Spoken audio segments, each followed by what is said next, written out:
Que el Señor les bendiga, hermanos, que la paz de Dios sea con ustedes. Vamos a abrir la palabra del Señor a la segunda carta del apóstol Pablo a los Corintios, capítulo 4. Segunda Corintios, capítulo 4. Cuando lo tengan, dicen amén, hermanos.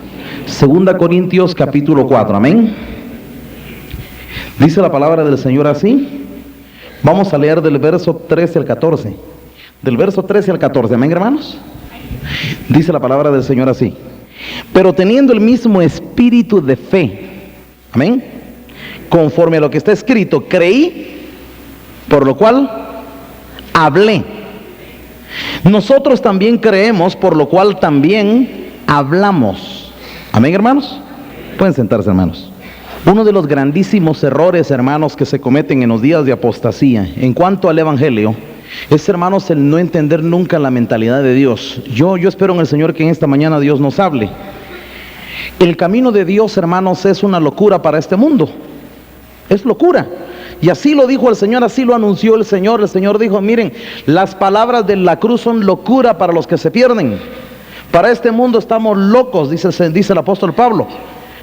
Somos difamados, nos maldicen. Y el apóstol Pablo, hermanos, cuando da a conocer las características de la verdadera obra de Dios, del verdadero evangelio, dice, hermanos, que es locura. Va a ser locura, va a ser objeto de vituperios, va a ser objeto de difamaciones y muchas cosas más. Y el Señor dice, bienaventurado cuando vosotros os maldigan y digan toda clase de mal contra vosotros mintiendo. Gócense y alegre. Pero uno de los grandísimos errores, hermanos, en los cuales ha caído la iglesia cristiana a lo largo de toda la historia, y mucho más en este tiempo, hermanos, es cuando pretenden, hermanos, tratar de dar otra imagen ante el mundo y no la que Dios ya le asignó. En el momento, hermanos, cuando la iglesia ya quiere agarrar quiere dar otra imagen y como quien dice, no, les vamos a demostrar que nosotros no somos tontos, somos gente inteligente. Y saben, para argumentar esto, hermanos, hay tantos ejemplos. Nunca se me olvida que en cierta ocasión a mí me tocó compartir con un hombre, con un alto dirigente religioso de aquí de Guatemala. Y tuve que compartir con él porque se dio una situación casual ahí, nos encontramos y totales que y él me decía, mire, me dice, es que ya es tiempo que los cristianos dejen de ser así, cualquier cosa. Ya es tiempo de que la iglesia haga presencia aquí en Guatemala. Me dice, ya es tiempo que la iglesia aquí y allá. Ahora, óiganme bien, hermanos. Por supuesto que uno a todas luces lo entiende, ¿verdad? Y le entiendo su mentalidad. Quizás hace algunos años atrás yo hubiera pensado exactamente igual. Uno piensa, hermanos, uno quiere darse una imagen, uno quiere darle una imagen al evangelio. Uno dice, no, es que el evangelio pues que sea bien visto, que la gente piense bien, que interprete bien, que la gente no se imagine cosas. A veces, hermanos, uno trata de darle una imagen así como quien dice agradable ante los ojos, ante el criterio del hombre común y corriente, ante la sabiduría de este siglo. Pero yo quiero que ustedes me entiendan muy bien, hermanos. Cuando el Señor dio a conocer su evangelio, Él en ningún momento le pidió a usted favor, mire, háganme el favor, yo aquí les doy el evangelio, vean ustedes cómo lo presentan así estético, cómo lo presentan así agradable ante la sociedad, cómo presentan ustedes mi evangelio así de una manera que caiga bien. Vean ustedes qué ideas le pueden ustedes meter a mi evangelio para que sea atractivo, para que la gente sienta el agrado de estar allí, para que sientan gusto de presentarlo ante el mundo. El Señor Jesucristo, hermanos, no pidió sugerencias, no pidió ideas. El Señor no quiere que nadie le agregue nada. ¿Saben qué dice la palabra de Dios, hermanos? Si alguno le agrega o le quita las palabras de este libro, o Dios le añadirá las plagas, o se le quitará su nombre del libro de la vida. ¿Qué le parece, hermanos?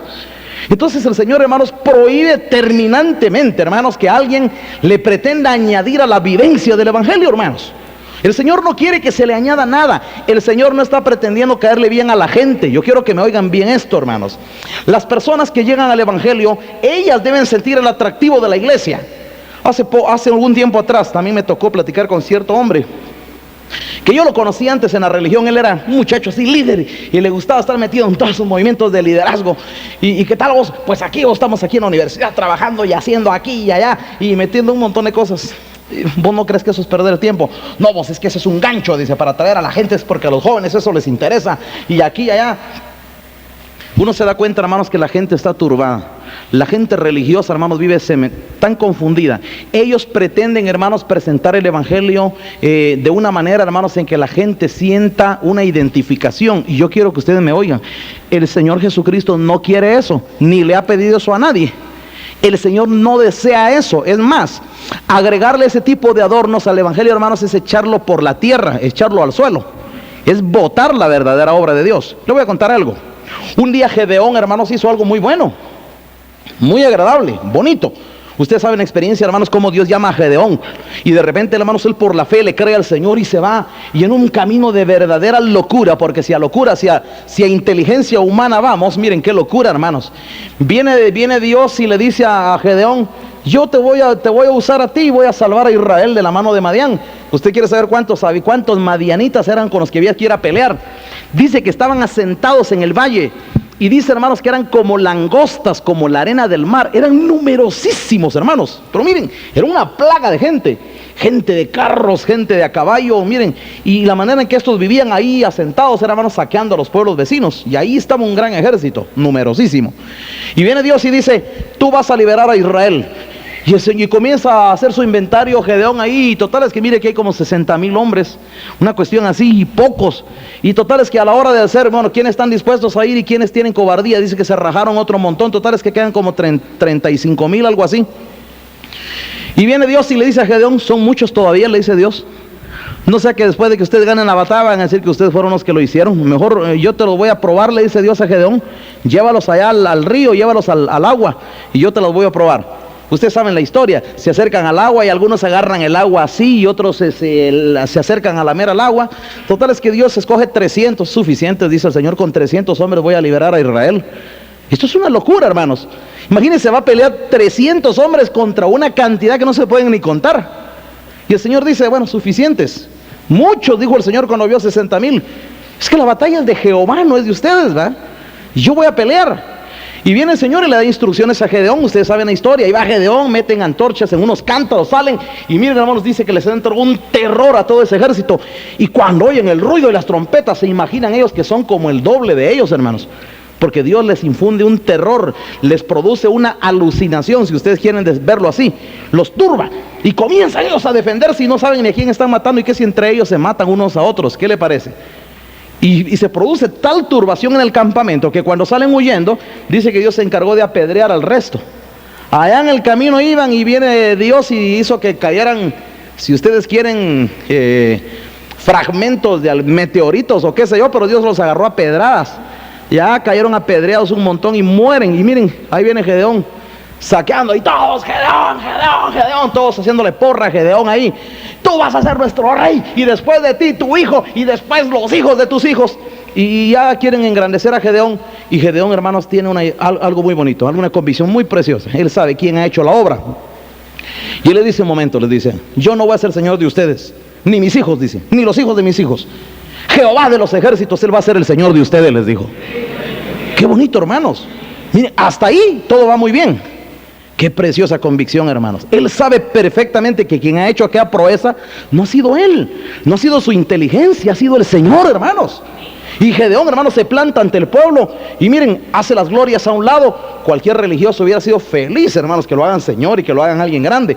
Gedeón no, hermanos. Gedeón es un hombre honesto, un hombre sencillo, que él sabe a quién se debe de asignar la gloria. Y él dice: yo no voy a ser Señor de ustedes, Jehová será el Señor de ustedes, les dice. Ni tampoco mis hijos, Jehová va a ser el Señor de ustedes, les dice. Y bueno, el pueblo acepta. Pero saben, hermanos, que viene luego Gedeón y cometió un error. Y es el error de la gente religiosa.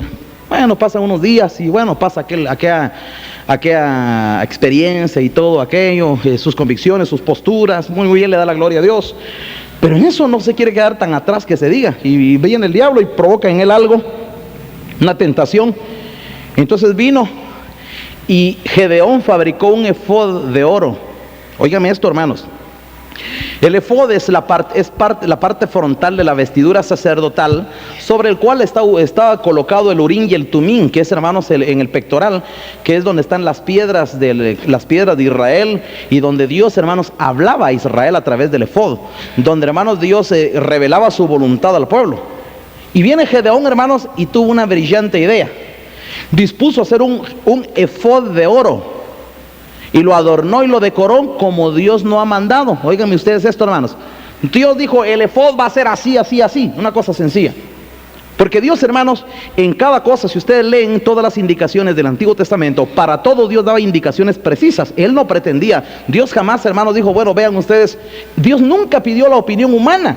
Quizás la gente tenga ocurrencias, pero Dios no ha pedido ideas, hermanos. Miren, cuando Dios, hermanos, decidió qué tipo de incienso ofrecer en su templo, dijo Dios, el incienso que me van a ofrecer a mí lo van a hacer ustedes de estos componentes. Le van a poner un poco de aloe, un poco de mirra, un poco de canela, un poco de aquí, allá. Y comienza el Señor, hermanos, a dar las especificaciones, la receta. Y viene Dios, hermanos, y le da la receta a Moisés, y el pueblo de Israel obligadamente tiene que ofrecer el incienso tal y como el Señor lo recetó. No está pidiendo el Señor sugerencias.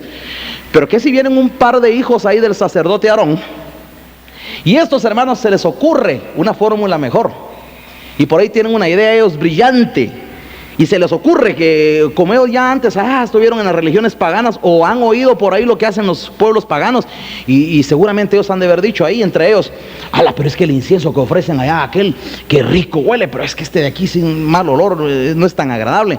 A saber que no han de haber pensado, hermanos. El asunto es que ellos decidieron meter un perfume mucho más agradable al olfato. Es que el Señor no está pidiendo, hermanos, que se deleite el olfato de ellos. Lo que Dios está pidiendo es obediencia a Él, eso es todo. Pero vienen ellos, hermanos, y tratan de presentar un incienso como les agrada al gusto de ellos. Y vienen y van a ofrecer un incienso extraño. Y viene Dios, hermanos, y dice que inmediatamente cae fuego del tabernáculo y ¡pum! Y los quema. Y los dos quedan ahí muertos. Y viene Dios y dice, sáquenlos. Y los van a tirar, los queman y los apartan y los tiran a lejos. Y dile a Aarón. Y viene Dios y todavía le dice a Moisés, y dile a tu hermano Aarón que no va a estar llorando por sus hijos. Que si se pone a llorar por sus hijos me va a irritar a mí también. Y que no va a estar haciendo duelo. Y que no vaya a hacer silicio. Y que no vaya a raparse. Y que no vaya a rasgar sus vestiduras. Y que no vaya a dar muestras de dolor. Porque me han afrentado a mí. Oigan ustedes cómo dice Dios, hermanos. Dios le dice a Aarón, no quiero que vas a ponerte a llorar, ni vas a andar triste, ni con la cabeza abajo, ni nada por el estilo. Porque esos tus hijos me han afrentado, les dice Dios. No han hecho cualquier cosa, me han afrentado, así que no quiero ver eso. Porque si tú haces eso, me vas a irritar a mí. Y fíjense, hermanos, que Dios advierte a Aarón de que de ninguna manera él vaya a ponerse en un plano así de lamentar la muerte de sus hijos, porque son rebeldes. Ellos desacatan las leyes de Dios. Y viene Aarón, hermanos, y tiene que hacer como Dios manda. Y ahí van sus hijos y los van a enterrar como muere cualquiera. Y los van a tirar afuera como que murió un animal. Así como ustedes lo oyen. ¿Por qué? Porque han afrentado a Dios, porque han afrentado las leyes de Dios.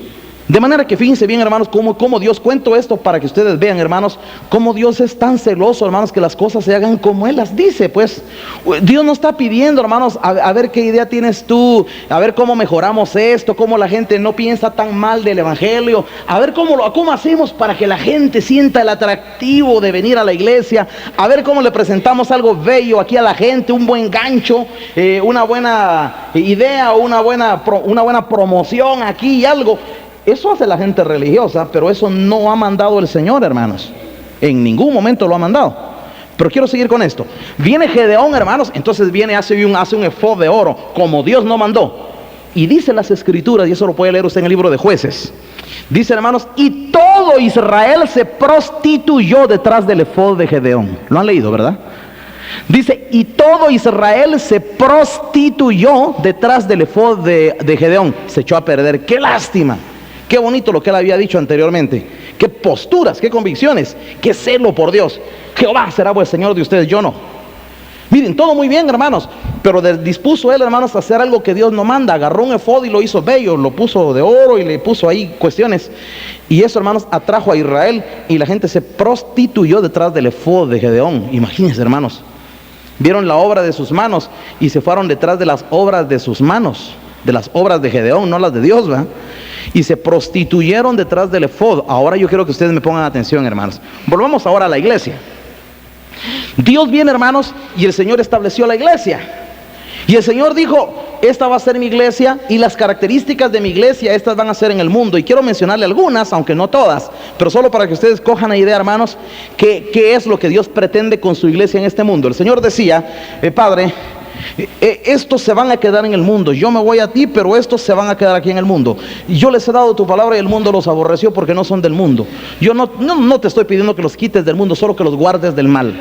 El Señor advirtió, hermanos, que la iglesia iba a ser aborrecida por el mundo. No dijo el Señor, y el mundo los va a querer. El Señor dijo, yo les di tu palabra y el mundo los aborreció porque no son del mundo. Aparte de eso, el Señor Jesucristo, hermanos, cuando hablaba de su iglesia decía, vosotros lloraréis y el mundo se reirá, dijo. Pero aunque ustedes estén tristes, la tristeza de ustedes se va a convertir en gozo. Como quien dice, un día no lejano. Viene el momento, hermanos, cuando el Señor nos va a llevar a la gloria y estaremos con Él para la eternidad. En ese momento, hermanos, los llantos, las aflicciones, las persecuciones se van a convertir en gozo y en vida eterna. Mientras tanto, aquellos que la gozaron aquí abajo, la van a perder y van a llorar y van a crujir los dientes por toda la eternidad. No sé si me entienden, hermanos, pero esto es lo que el Señor ha asignado. El Señor no ha dicho que las cosas van a ser diferentes, ni tampoco dice, procuren ustedes mejorar, ni tampoco dijo el Señor, ustedes traten de ver cómo alivianan un poco los padecimientos de la cruz. No, miren, cuando Jesucristo, hermanos, iba rumbo a la cruz, a mí me ha gustado mucho el ejemplo de nuestro Señor Jesucristo, hermanos, porque creo que este ejemplo es preciosísimo. Dice la Biblia, y por el gozo puesto delante de Él, padeció la cruz y menospreció el oprobio. Como quien dice, el oprobio, hermanos, son las afrentas, las vergüenzas. Y Jesús dijo, pues a mí no me importan las vergüenzas, ¿sabe qué me importa? Miren, ya por los suelos estoy. A Jesucristo, hermano, lo habían puesto por los suelos. Ustedes lo oyen, miren, si solo las cosas que dice, está loco, ese no sabe nada, está fuera de sí, ¿para qué lo oyen? La gente criticaba de esta y de muchas maneras a Jesús. También le decían, ese es un samaritano, está endemoniado, ese por Belzebú echa fuera a los demonios. A Jesús le decían, hermanos, que estaba poseído. Le decían que por Satanás echaba fuera a los demonios. Le decían samaritano, como quien dice, ese es un cualquiera, es un vulgo, es un vulgar. A Jesús, hermanos, lo pisoteaban, lo hacían de menos. Ahora no crean ustedes, hermanos, que Jesús andaba ahí todo acomplejado. Ay, qué tremendo el concepto que la gente tiene de mí. Sí, ¿para qué? ¿Para qué vine a este mundo? Miren, hermanos, eso a Jesús no le importó. Lea usted las escrituras, dice él, por el gozo puesto delante de él, padeció la cruz y menospreció el oprobio. Como quien dice, ¿qué le importa? ¿A mí qué me importa? No, si el mundo a ustedes no los aborrece, a mí me aborrece porque doy testimonio que sus obras son malas. Mi pregunta, hermanos, es, ¿andaba tan acomplejado Jesús? ¿Andaba el Señor tan frustrado, hermanos, porque la gente no le quería? Dice la Biblia, hermanos, que ni los suyos creían en él. Oiga usted, ni su propia familia. Dice que le fueron a preguntar por ahí, ¿ya viste lo que anda haciendo? Sí, está fuera de sí. Hasta los suyos dice que decían, está fuera de sí. Hasta su propia familia creían que él estaba loco, hermanos, ¿qué le parece? Hasta su propia familia creía que Jesús estaba loco. Ahora mi pregunta es, ¿y usted qué imagen pretende dar ante el mundo? De gente muy lista, de gente muy inteligente, de gente muy cuerda, muy cabal, muy atinada. Si usted pretende dar esa imagen, usted va a tener que hacer muchas tretas para lograr esa imagen. Pero el evangelio toda la vida va a ser locura para los que se pierden. ¿Me entienden, hermanos? Toda la vida, esas condiciones no van a cambiar. Usted las puede cambiar si quiere.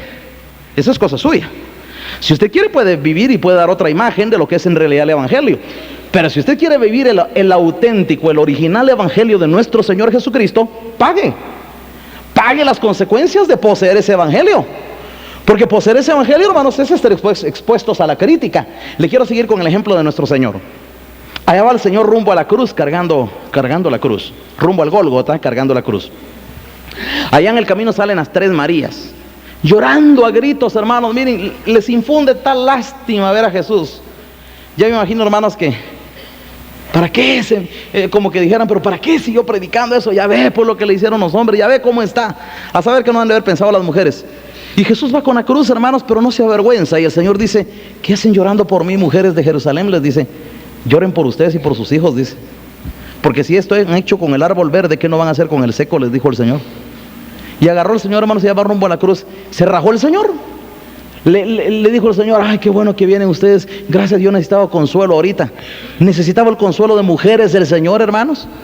Necesitaba consuelo de hombres. Él no necesita nada de eso, hermanos. Él sabe a dónde va.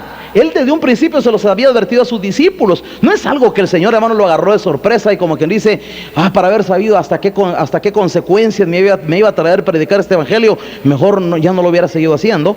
Nunca se retractó, nunca se echó para atrás. El Señor no le dolió, no se arrepintió. Él lo sabía, se los había advertido a sus discípulos. Y es necesario que el Hijo del Hombre sea entregado en manos de hombres pecadores y que lo maten y que sea crucificado y que resucite el tercer día. Todo eso se los venía advirtiendo el Señor a sus discípulos. Quiere decir que Él sí preveía las cosas que iban a venir. Todo lo que iba a acontecer, el Señor lo sabía perfectamente. Esto es maravilloso. Y luego el Señor, hermanos, está ahí, las mujeres lo quieren ir a consolar. El Señor no quiere eso. El Señor no anda queriendo darle lástima a nadie. A veces uno oye de algunos evangélicos, unas cuantas pruebitas tienen por ahí, ya andan chillando con medio mundo. Sí, mira que tremenda, ahí le encargo que ore por mí. Y a todo mundo quieren infundirle lástima o quieren que los conduela. Yo quiero que me entiendan, hermanos. El camino de la cruz, hermanos, es de agarrarlo con valor y con firmeza. Y si usted sabe que tiene que padecer, pues con confianza y con valor, agarrar la cruz y a padecer. Sí, que mire, que es que yo no pensé que iba a doler tanto la cruz, pero sí lastima mucho. Cuando alguien se mete al camino de Dios, hermanos, debiera de saber las consecuencias de cargar la cruz de Cristo. Porque cuando alguien no sabe las consecuencias de la cruz de Cristo, hermanos, luego cuando viene la persecución por causa de la palabra, luego se escandaliza. ¿Verdad que así dice la Biblia? Dice, hermanos, que la semilla que cae entre los pedregales son aquellos que al principio oyen la palabra con gozo, porque piensan que la cosa solo es de cantar y de oír y de ver cosas. No, la cosa es de padecer, porque a nosotros nos ha sido concedido por el Espíritu Santo, no solamente que creamos en Él, sino también que padezcamos por Él. Entonces, hermanos, es una dicha. Si a usted le toca padecer un poco por causa del Señor, considérese dichoso, considérese feliz y no se sienta usted así como quien dice frustrado, así que para haber sabido lo que era el evangelio. No, hombre, mire, si usted, hermanos, está buscando un evangelio donde la cruz no lastime mucho, abundan las religiones en Guatemala y en todo el mundo. Ahora abunda mucho ese tipo de evangelio, hermanos, donde cedan los efectos de la cruz. Qué desgracia. Ese no es el evangelio de Cristo, por supuesto. Hay muchas iglesias, hermanos, donde se han encargado de sedar, y por eso, hermanos, es que todo lo llevan a danzas, a risas, a música, todo lo llevan al celebre, todo lo llevan al alebreste, porque esa es la palabra correcta. Todo, hermanos, es de alebrestarse. No es así el evangelio. Jamás ha sido así el evangelio, nunca. Eso en todas las escrituras no va a encontrar usted, hermanos, que el Señor le diera esas características a su evangelio. Pero las características del evangelio sí están bien definidas en la Biblia. Pero la gente, hermanos, está tratando de buscar otra cosa. No está buscando el verdadero, está buscando, hermanos, un facsimil, pero no el evangelio genuino del Señor Jesucristo. Voy a seguir con esto. Allá va el Señor, hermanos, si lo agarran, lo vituperan, le escupen la cara, se burlan de Él, le ponen una corona. Ahí está, este es el rey, este que dijo que era el rey de un reino. Burlémonos de Él. Aquí está tu corona, rey. ¡Pam! Una corona de espina. Aquí está tu cetro, una caña. Y aquí está tu capa, un trapo viejo encima de Él.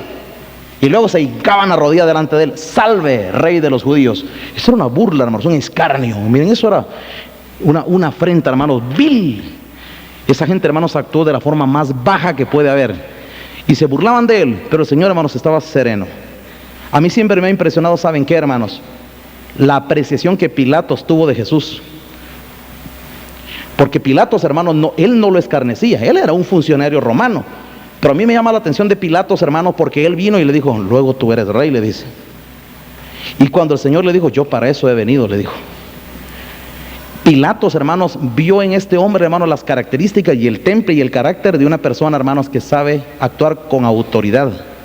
Eso no lo miraron aquellos, pero Pilatos sí lo vio en él, hermanos, a tal grado que mandó que se le pusiera sobre la cruz, se le pondrá, este es Jesucristo, el rey de los judíos. No le pongas así, eso dijo él, pero no es cierto, le dijeron los principales sacerdotes. No, así que quede, dijo Pilatos, lo que yo he dicho, dicho está. Y Pilatos se enojó. Y Pilato, hermanos, sostuvo en que se le dejara ese rótulo. Porque no creen ustedes que fueron los principales judíos, no fueron los líderes religiosos, hermanos, los que querían que quedara ahí el rótulo, Jesucristo, Nazareno, rey de los judíos. No, los líderes religiosos, para ellos eso era una vergüenza, hermanos, que dijeran así, que ese era el rey de los judíos. No le pongas así, eso dijo él, pero no es cierto. No, lo que yo puse ya. Quiere decir, hermanos, que oigan, ¿quién estaba detrás de ese designio? Dios, estableciendo una gran verdad. Y ahí estaba muriendo, hermanos, el rey de reyes y el señor de señores. Pero ¿saben a qué voy, hermanos? Oigan ustedes qué convicción, hermanos. Hasta la cruz, y no se rajó, no se arrepintió, no se echó para atrás, no le quiso infundir lástima a nadie. Cuando el Señor estaba colgado allá en la cruz, hermanos, viene un soldado. A veces a los soldados se les movía la conciencia por ahí un poco de ver a los reos expuestos a la muerte cruenta como era la cruz. Y les daba lástima verlos así, y entonces trataban de darles algún sedante, vinagre mezclado con mirra. Eso producía ciertos efectos de sedantes. Y entonces venían y le daban a los presos, a los reos de muerte, para que ellos bebieran un poco, y eso les producía cierto apaciguamiento de los dolores de la cruz, terribles dolores de muerte en la cruz. Pero saben, hermanos, ¿qué fue lo interesante? Cuando estos acercaron el vinagre con mirra para que Jesús lo bebiera, el Señor lo rechazó. Y le voy a contar por qué lo rechazó. Porque el Señor, hermanos, iba como hombre a padecer enteramente los dolores de la muerte de cruz, y no a buscar algún tipo de sedante. El Señor no quería buscar, hermanos, aminorar en ningún momento los dolores de la cruz. Él quería padecer enteramente la cruz. No sé si me entienden, hermanos. Como hombre, hermanos, Él no buscó paliativos. Él no buscó, hermanos, algún suavizante. Él no buscó algún consolador. No buscó cómo aminorar los efectos tortuosos de la cruz. Nunca, hermanos. El Señor llegó a la cruz, hermanos, y como hombre se enfrentó hasta el final padeciendo enteramente. No aceptó que lo consolaran, no aceptó nada. Y el Señor llegó a la cruz. Y estando colgado en la cruz, allá por ahí anda María. María, que miren, hermanos, no se resignaba a perder un hijo. Pero Jesús ya había perdido una madre. Ya estaba colgado Jesús en la cruz, hermanos, y mira por ahí a Juan, porque Juan fue el único discípulo que se logró sostener ahí al pie de la cruz, no como los otros 11. Y viene Jesús y le dice a Juan, hijo, le dice, ahí está tu madre, le dice.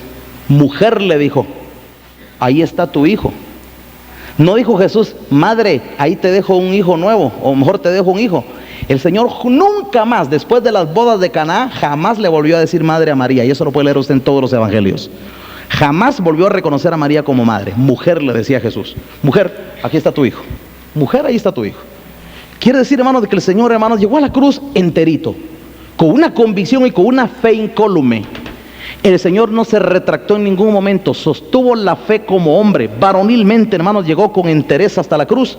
Y hasta la cruz, hermanos, miren, dio muestras de lo que es pelear por una fe y por una convicción, hermanos, inquebrantable, por una fe verdadera, por un reino que no era broma, por un Dios, hermanos, que era verdad, por un Padre, hermanos, que hasta el final, hermanos, Él sostuvo su fe en Él. Y hasta el final de la cruz decía Jesús, Dios mío, ¿por qué me has desamparado? Y cuando el Señor Jesús moría decía, Padre, en tus manos encomiendo mi espíritu. Quiere decir, hermanos, que en todo momento el Señor sostuvo su creencia en Dios, en el reino, en la fe, en la cruz, en la victoria, en todo, hermanos. Miren, llegó entero hasta el final. Yo le voy a decir algo, hermanos, importantísimo. Uno se encuentra hoy, hermanos, con tanto evangelio tan maleado, con tanto evangelio tan falseado. Es el tiempo del final, por supuesto. Este es el tiempo del fin. Hay tanto evangelio falseado. La gente, hermanos, está buscando un evangelio, hermanos, un evangelio sedado. Un evangelio, hermanos, que ya le han aminorado los efectos de la cruz. Un evangelio, hermanos, donde la gente trata de dar una imagen más estética ante el mundo. La gente no quiere padecer las vergüenzas. Le voy a contar. Ese problema no es un problema nada nuevo. Desde que el apóstol Pablo llegó a la iglesia de Corinto, hermanos, ahí tuvo Pablo problemas con los cristianos de Corinto. Le voy a contar qué pasaba en Corinto. Corinto, hermanos, era una ciudad muy populosa, había mucha cultura, muchos griegos, mucha cultura. Y ahí había mucha filosofía. Los filósofos epicúreos y estoicos y gnósticos abundaban ahí por todos los rincones. Y había muchas escuelas de ellos, hermanos. Y mucha gente se educaba, y muchos incluso de los cristianos que habían ido a la iglesia habían pasado por esas escuelas. Y habían llegado a la iglesia y habiendo pasado por esas escuelas filosóficas. Pero cuando ya entraron al evangelio, hermanos, y se dieron cuenta las afrentas y que las críticas y todo lo que el evangelio traía, ellos comenzaron a sentirse afectados. Entonces vinieron, hermanos, y comenzaron ellos a agarrar el evangelio y comenzaron a volverlo un arte de predicar. Porque yo quiero que me oigan, lo volvieron algo tan homilético, tan artístico, tan filosófico, que era cuestión de predicar, de decir cosas y argumentar. Para que usted me entienda esto, hermanos, le voy a contar qué pasó cuando Pablo llegó un día a Atenas. Dice, hermanos, que ahí agarraron a Pablo y los griegos lo llevaron al aerópago y lo pusieron en un lugar alto porque dicen, a ver qué filosofía nueva es esta. Y Pablo comienza a hablarles. Pero fíjense, hermanos, de que ¿saben qué pasó? pues todo muy bonito, pues estaban comenzando a agarrarle las ideas a Pablo. Qué interesante. Pero cuando Pablo les habló de la resurrección de los muertos, esto ya lo miraron ridículo, se burlaron de él. Dijo, no, ya otro día te vamos a oír con eso de la resurrección de los muertos. Ahí sí ya les chocó, ahí sí produjo escándalo el evangelio de la cruz, produjo escándalo. Pero no crean ustedes que Pablo dijo, no, miren, espérense, déjenme que les explique bien esto. No, que se vayan. Pero Pablo no se retractó de ese evangelio, nunca, hermanos. No dijo Pablo, voy a tratar de predicar un poquito más así, buscar un poco más la manera más sutil de decirles las cosas para que no se escandalicen. Hermanos, que vino Pablo y le habló al gobernador romano y le habló del juicio final, del dominio propio, le habló de la vida eterna. Y dice, hermanos, que cuando el gobernador romano oyó al apóstol Pablo, hermanos, darle esta doctrina, ese evangelio, dice que se escandalizó y le dio miedo. Y cada rato lo traía porque esperaba que Pablo le ofreciera unos centavos. Dice, quería que lo sobornara para que lo dejara libre. Pero Pablo no le iba a ofrecer jamás dinero. Pablo lo que le estaba dando es el mensaje verdadero, a tal grado que dijo, no, mejor llévenselo. Ahí después cuando yo necesite, yo lo traigo otra vez. Pero miren, le dio miedo cuando el apóstol Pablo le dio el evangelio como debe de ser. El evangelio que escandaliza. Pablo, las letras te vuelven loco, le dice. Las muchas letras te han vuelto loco. ¿Qué le parece, hermanos? El evangelio de la cruz es locura para los que se pierden. Yo les digo algo, el mundo está lleno de cristianos, hermanos, que pretenden dar una imagen tan grata ante la sociedad. Usted quiere dar una imagen de gente lista, de gente inteligente ante la sociedad, muy bien, hágalo, pero le aseguro que se va a meter por otro camino y no el camino de Cristo Jesús. Jesús dijo, ¿quieres seguir alguno en pos de mí? Es que el evangelio es seguir en pos de Él, ¿ya? No dijo el Señor, métase, búsquese una a su iglesia. Ven en pos de mí. El que quiera seguir en pos de mí, niéguese a sí mismo. ¿Por qué es vital negarse, hermanos? ¿Saben ustedes por qué es vital negarse para seguir a Cristo? Porque si usted viene entero en sus valores humanos, en sus valores carnales, a usted le va a ofender mucho el evangelio. Pero si usted se ha negado, entonces usted viene dispuesto a las afrentas. Usted viene dispuesto a los menosprecios. Usted viene dispuesto a que lo pongan por los suelos y a que digan de usted toda clase de mentiras. Y que digan lo que digan. Y que digan, este se volvió tonto. Nunca se me olvida cuando comenzamos con la iglesia. Uno de los líderes de nuestra iglesia, ¿saben qué decía de nosotros? Porque nosotros estudiábamos en la universidad y durante ese tiempo, hermanos, nos tenían por gente muy así, nos estimaban y nos tenían mucho aprecio dentro de la religión. Pero cuando comenzamos con este camino, hermanos, ¿saben qué dijo uno de estos hombres? Dijo, yo pensé que estos eran gente más lista, dijo. No le parecimos tan listos cuando oyó nuestro evangelio. Y miren, hermanos, pero no crean ustedes que nosotros nos esmeramos en demostrarle que sí éramos listos. Pues eso piensa que piense, ¿verdad? Estamos convencidos. Y de ahí para adelante, hermanos, hubieron un montonón de afrentas. Imagínense, hermanos, que a mí me dijeron que estaba loco y amenazaron con meterme a la cárcel. Y me dijeron que sí, que yo había estado en tratamiento psiquiátrico. Y miren, se inventaron una de cosas, hermanos, con tal de desprestigiar este evangelio, así como usted lo oye. Pero le digo, hermanos, en ningún momento, hermanos, nosotros nos esmeramos en decir, no, vamos a demostrar que esto no es así, vamos a tratar de demostrar lo contrario. No, estamos acostumbrados a eso. Y el que se mete a este evangelio, hermanos, debe echar por la tierra los altos conceptos humanos que uno puede tener ante la sociedad y ante este mundo, para tirarlo por el suelo y decir uno como dijo Jesús. No lo dijo con la boca, lo dijo con sus hechos. ¿Qué me importa lo que piense la sociedad?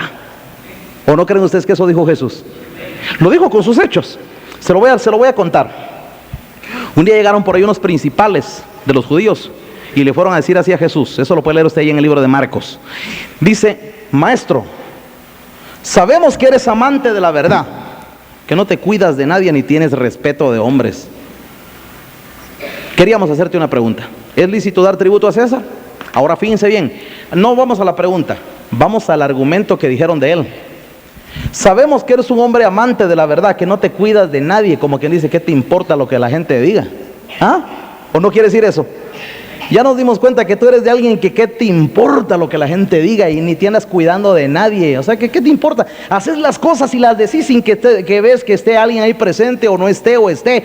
Decís las cosas tal y como son. No tener respeto de nadie, ni que por educación esto. Miren, el Señor, hermanos, el Señor se saltaba todas las cuestiones. Si usted quiere verlas así, en las cuestiones de sociedad, de ética social y todo lo por el estilo. El Señor no le importaba eso. El Señor viene a dar las cosas como son. Todo aquello es parte de una hipocresía en las cuales el mundo está envuelto. Y Jesús, hermanos, venía para ser libre de eso. Y para jalar a un grupo de discípulos sencillos, hermanos, que aprendieran a ser como niños y que también no se anduvieran cuidando de lo que diga la sociedad, de lo que diga la gente, de lo que diga por allá nuestra élite, de lo que comente nuestra familia. Si usted es de aquel tipo de personas que usted se preocupa mucho lo que la familia pueda decir de usted, me temo que usted no funcione muy bien dentro del camino de Dios, porque usted se cuida mucho las espaldas. Usted trata de que no se piense mal de usted. Usted no quiere que nadie diga mal de usted, que todos piensen bien y que nadie se le ocurra pensar algo. Y usted trata de dar 1000 explicaciones para aclarar que no es así como están pensando. Pierde el tiempo. ¿Ustedes creen que Jesús, hermanos, se agarraba y decía, mire, déjenme explicarles? Y ya se van a dar cuenta que no es por Belcebú que de hecho fuera los demonios. El Señor solo un par de respuestas y ahí queda todo. El Señor era muy conciso, hermanos, para hablar. El Señor no entraba en largas argumentaciones para demostrarles a los hombres quién era Él, ni que no fueran a pensar mal, ni que no fueran a tener una idea equivocada de Él. Nunca se preocupó de eso Jesús, hermanos. El Señor, hermanos, iba a lo que iba. Su mensaje fue de libertad. Él sabe que la fe no la va a entender el razonamiento del hombre mundano. La sabiduría de este mundo, hermanos, es incompatible con la fe en Dios. Usted no puede, hermanos, tratar de demostrar la fe en Dios, hermanos, con argumentos científicos. La ciencia es una cosa, la fe en Dios es otra. La ciencia, hermanos, cree en lo que ve y comprueba. En la fe, usted tiene que creer sin comprobar nada, sin ver nada. La Biblia dice, bienaventurados los que no vieron y creyeron. Quiere decir, hermanos, que en la fe usted no ve nada, pero cree. Y luego de que cree, las cosas se hacen. Esto es una locura, hermanos. Para la ciencia es una locura. Para la sabiduría de abajo es una locura. Las personas, hermanos, que andan buscando esto no sirven para el evangelio. Usted teme a las vergüenzas, teme a las críticas, teme al qué dirán, teme, hermanos, que se le ponga por los suelos. Miren, no sirve para este evangelio. Yo no puedo contar a usted muchas experiencias, hermanos, pero el levantamiento de la iglesia se levantó en medio de grandísimas marejadas de críticas, hermanos, así como usted lo oye, y salió a flote la iglesia, hermanos. Y sacamos una doctrina. Usted hoy ve que publicamos, hermanos, nosotros semanalmente estamos sacando una carta, tirándola al aire y dando a los 4 vientos con toda convicción y con toda certeza y con toda fe nuestras convicciones y nuestra fe en Dios, aunque para el mundo sea ridícula, nosotros las hacemos públicas, hermanos, ¿verdad? Pero le voy a contar algo. Miren, nunca se me olvida cuando nosotros hicimos la primera publicación de una carta hace muchos años, hermanos. Miren qué escándalo que produjo esa nuestra primera carta. Sí, un montón de críticas, y tremendo, no, es que eso es fanatismo. Y miren, un montón de críticas. Hoy la gente a esas alturas de que lee nuestras cartas, hermanos, ya no piensa que es un fanatismo, porque está viendo con sus ojos el testimonio de una obra de Dios, hermanos. Está viendo los cambios que se han operado, no una, en miles de personas, hermanos. Están viendo los efectos de Dios poderosos. La obra, hermanos, que no se puede esconder. Una luz asentada en un monte. Una lumbrera, una antorcha que enciende, que alumbra en lugar oscuro. Las personas hoy pueden evaluar y ver que hay testimonios evidentes de un Dios de poder. Entonces, hermanos, ahora a estas alturas, ya las personas ya no critican. ¿Saben qué hacen las personas hoy, hermanos? Muchos que leen nuestras cartas y que leen, hermanos, lo público que hacemos de nuestra fe, creen y dicen, esto es la verdad, esta es la palabra. Muchos comentarios como estos nos han llegado de aquí, del país de Guatemala y fuera del país de Guatemala, así como usted lo oye. Nos han venido, hermanos, ese tipo de comentarios. Esta es la verdadera palabra. Esto es verdadero. Imagínense, hermanos, que un día de esos un grupo de personas de otro país, líderes religiosos de otro país, dijeron, es que la iglesia que tiene esta palabra es una iglesia que debe de tener un avivamiento, dijeron ellos. Debe de ser una iglesia verdadera.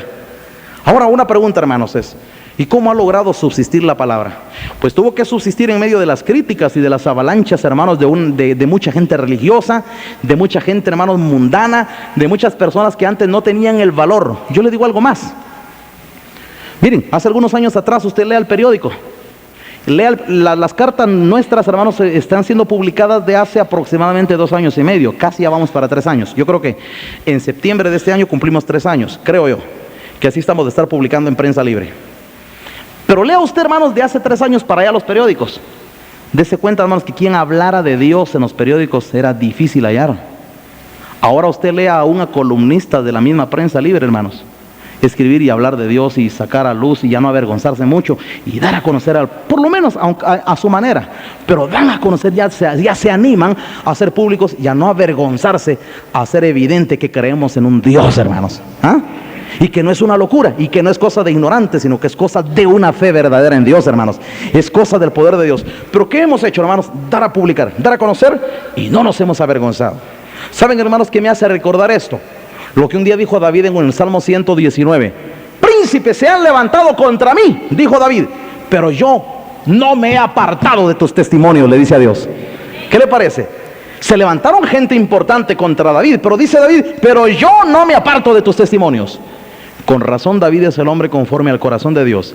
Él, hermanos, como Jesucristo, como Samuel, como Moisés, como nosotros, estamos dispuestos, hermanos, a padecer las vergüenzas, si ustedes quieren, lo que sea, pero sostenemos una fe viva, hermanos, una convicción verdadera. Pablo decía, creí, por lo cual hablé, y no me retracto. ¿Es cierto que ustedes? Sí, es cierto. Y vamos a sostener una fe viva, una fe verdadera. No nos vamos a retractar de lo que nosotros decimos que es nuestra fe. De eso jamás, hermanos. Como no se retractó Jesús.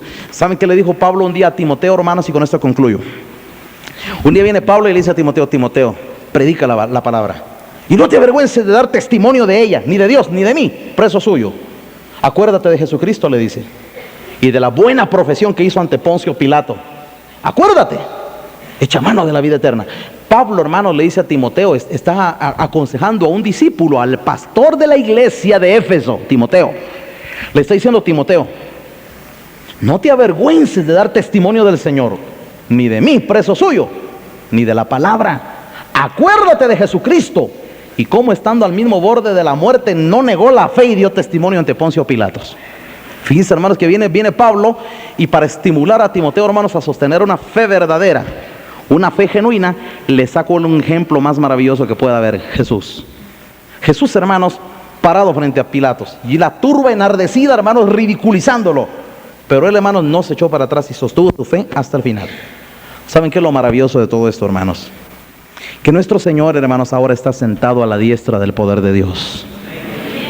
Y está sentado ahí esperando hasta que todos sus enemigos sean puestos por estrado de sus pies. Y ya se acerca el día, hermanos, y no está lejano. Pronto va a sonar esa trompeta, donde toda rodilla se doblará, hermanos, y toda lengua confesará que Jesucristo es el Señor. Y aunque la gente no ha creído en Él, hermanos, miren, pero se acerca ese día, glorioso día, donde toda la raza, hermanos, miren, todos los que han habido en el mundo, que están muertos y que se van a levantar, y aún el mar va a arrojar sus muertos, y aún los ateos y la gente que maldijo el camino de Dios, tendrán que doblar un día sus rodillas y reconocer que el que está ahí, hermanos, es el Señor. Es el Rey de Reyes y el Señor de Señores. Así que, hermanos, todo eso se acerca. Y mi pregunta, ¿y usted qué hace? ¿Usted está peleando por esa fe? ¿O está tratando usted de resguardar la imagen de su carne? ¿A quién está tratando usted de dar la imagen? ¿A Cristo en su vida o a su carne? Usted tiene dos caminos, como cualquiera de todo el mundo tiene dos caminos. Si usted quiere dar la imagen a su carne, muy bien, trate de usted de presumir con lo que tiene, con lo que es, con lo que sabe, y usted dé la imagen a su carne. Pero si usted ama al Señor, dé la imagen a Cristo en su vida. Decía Pablo, ya no vivo yo, Cristo vive en mí. Y lo que yo antes era en la carne, dice Pablo, y si alguien piensa que tiene de qué gloriarse, yo más, dice Pablo, yo era esto, pero todo lo que yo antes era, lo considero basura, lo considero estiércol, dice Pablo, por el conocimiento de Jesucristo mi Señor, por amor del cual lo he perdido todo y lo tengo por basura. No sé si me entienden, hermanos. Usted tiene dos caminos. Si usted quiere, dé la imagen a su carne, dé la imagen a su apellido, dé la imagen usted a su personalidad, dé la imagen a su cartón, dé la imagen a sus anillos, a sus títulos, dé la imagen usted a su descendencia. Jáctese de eso. Muy bien, aproveche. Porque esta vida, hermanos, es limitada. El Señor Jesús dijo, el que haya aquí su vida, la perderá allá arriba. Pero el que pierda aquí su vida por causa mía y del Evangelio, para vida eterna la guardará. ¿Verdad que es clara la palabra? Así que en este camino, hermanos, todos tenemos la opción. Usted puede tratar de esforzarse en darle una imagen a usted, a sus habilidades, en gloriarse en la obra de sus manos, en jactarse de lo que usted hace, de lo que emprende, de lo que logra, de lo que es. Pero Cristo, hermanos, como que dice, pero Él me ayuda, Él es el que me ayuda en todo lo que yo hago. ¿Y qué tal si usted cambia mejor el orden? Y usted dice, Él es el que lo hace todo. Yo solamente me pongo aquí como una ayuda, al revés, ¿verdad? Él es el que lo hace todo. Así que, hermanos, que Dios nos dé entendimiento. Y ojalá que usted esté dispuesto a vivir el Evangelio del Señor tal y como Él lo dejó. No lo modifique, ni trate de cambiarle usted las características al Evangelio, porque el Evangelio verdadero, el que salva, debe de tener las características que Dios le estableció. El Señor no está buscando, hermanos, gente lista de este mundo para que le haga buenas ideas a la iglesia y que le haga buenas modificaciones y buenas sugerencias.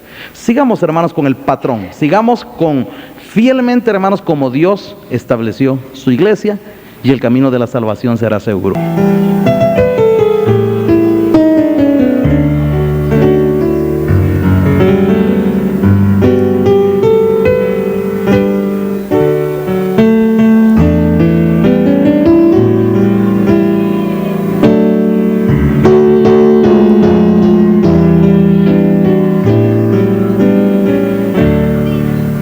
Rey de mi ser, te exaltaré, tuyo el honor será. Dele el honor al Señor, para que no te olvide más. Dígaselo. Llévame al Gólgota. Gloria a Dios. Nunca podré yo olvidar. ¿Qué no olvidamos, hermanos?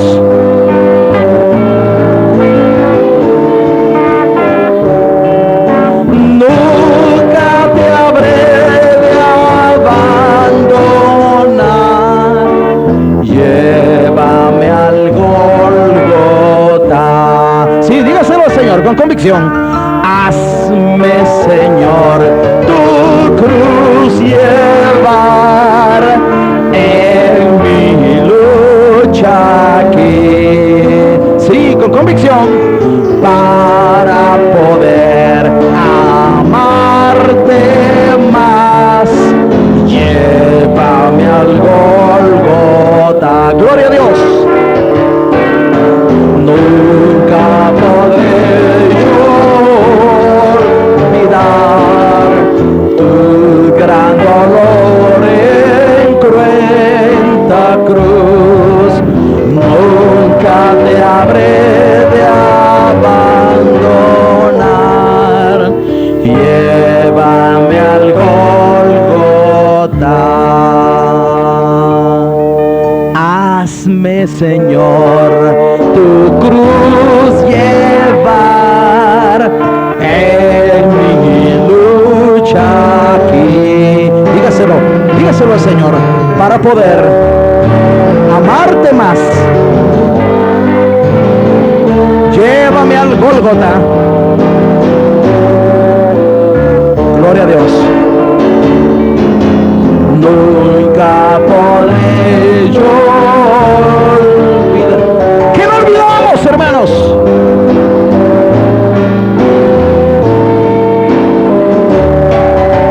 Nunca podré de abandonar. Llévame al Gólgota. Aleluya, bendito sea el nombre del Señor. Gloria a Dios. Amén. Dios recibe nuestras vidas y ve la intención con la cual nosotros nos acercamos ante su presencia. Dios, hermanos, también ha recompensado a cada uno de ustedes en esta mañana. A todos aquellos hermanos que nos acercamos con un corazón, hermanos, sensible, enternecido, hermanos, ante la convicción de la palabra de Dios. Dios, hermanos, bendice a su pueblo, así que Dios bendiga a cada uno de ustedes. Que la bendición de Dios permanezca en el corazón de cada uno. Yo sé, hermanos, que el Señor ha escuchado nuestra oración, ha escuchado nuestras alabanzas, ha visto nuestro corazón, y Dios, hermanos, ha de infundir ánimo y victoria a su pueblo, hermanos. Miren, esta es una carrera, hermanos, de paciencia. Hay que tener paciencia, y así decía Pablo: tened paciencia hasta la venida del Señor Jesucristo, dice. Mirad cómo el labrador con paciencia espera que caiga la lluvia temprana y la tardía. Pero para participar de los frutos de la tierra, el labrador dice, tiene que trabajar primero. Un día vamos a gozar, hermanos, de los resultados de una cosecha eterna. Vamos a ir a recoger frutos, hermanos, de una cosecha eterna. Pero mientras que llega ese tiempo de recoger frutos para una eternidad, hay que trabajar. Trabajemos un poco. Hagamos el trabajo de labores, de labrar la tierra que Dios nos ha puesto. Hagamos el trabajo de Dios. Y después de eso, hermanos, a cosechar los frutos. Pero en toda labor hay fruto. Pero las vanas palabras, dice la Biblia, empobrecen. Así que, hermanos, que Dios nos dé entendimiento. Como dijo Pablo a Timoteo, que el Señor te dé entendimiento.